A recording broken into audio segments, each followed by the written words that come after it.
బీజేపీలో విభేదాలు మరోసారి బయటపడ్డాయి. బీజేపీ రాష్ట్ర అధ్యక్షుడు కేంద్ర మంత్రి కిషన్ రెడ్డి టార్గెట్ గా ఎమ్మెల్యే రాజా సింగ్ సంచలన ఆరోపణలు గుప్పించారు. హైదరాబాద్ స్థానిక సంస్థల ఎమ్మెల్సీ అభ్యర్థిగా గౌతమ్ రావును ప్రకటించడంపై రాజా సింగ్ తీవ్ర అభ్యంతరం వ్యక్తం చేశారు. బీజేపీ అధిష్టానం పైన ఫైర్ అయ్యారు.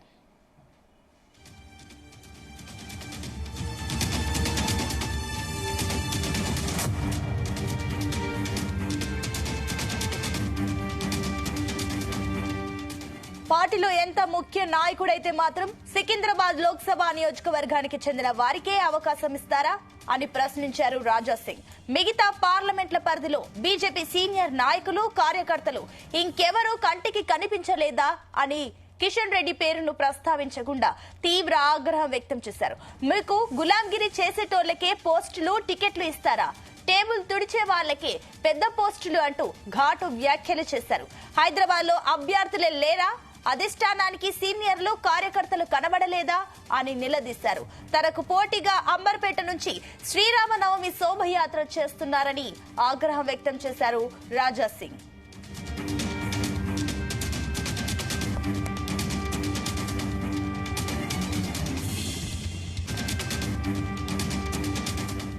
ఎమ్మెల్యే రాజా సింగ్ పార్టీ ధిక్కార వ్యాఖ్యలతో వార్తల్లో ఉంటున్నారు. ఇటీవల తెలంగాణ రాష్ట్ర పార్టీకి కొత్త అధ్యక్షుడి నియామకంపై కూడా వివాదాస్పద వ్యాఖ్యలు చేశారు. అధ్యక్ష పదవి నిక్కాసైన పార్టీ నేతలకు మాత్రమే ఇవ్వాలని విజ్ఞప్తి చేశారు. కాంగ్రెస్, బీఆర్ఎస్ నేతలతో రహస్యంగా సమావేశాలయ్యే వారికి ఎట్టి పరిస్థితుల్లో అధ్యక్ష పదవి ఇవ్వొద్దంటూ సంచలన వ్యాఖ్యలు చేశారు.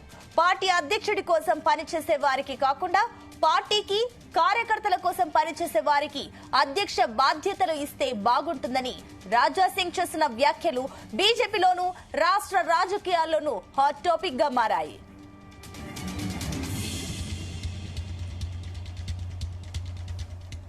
స్థానిక సంస్థల కోటా ఎమ్మెల్సీ ఎన్నిక నేపథ్యంలో తెలంగాణ బీజేపీ కీలక నిర్ణయం తీసుకుంది. పార్టీ ఎమ్మెల్సీ అభ్యర్థిగా సీనియర్ నేత గౌతమ్ రావు పేరును ప్రకటించింది. హైదరాబాద్ స్థానిక సంస్థల ఎమ్మెల్సీ ఎన్నికకు మార్చి 24న షెడ్యూల్ విడుదలైంది. ప్రస్తుతం ఆ స్థానం నుంచి ప్రాతినిధ్యం వహిస్తున్న ఎమ్మెల్సీ ఎంఎస్ ప్రభాకర్ పదవీ కాలం ఈ ఏడాది మే 1తో ముగియనుంది. కొత్త ఎమ్మెల్సీ ఎన్నికకు ఈ నెల 23న పోలింగ్ జరగనుంది. ఈ నెల 25న కౌంటింగ్ జరుగుతుంది.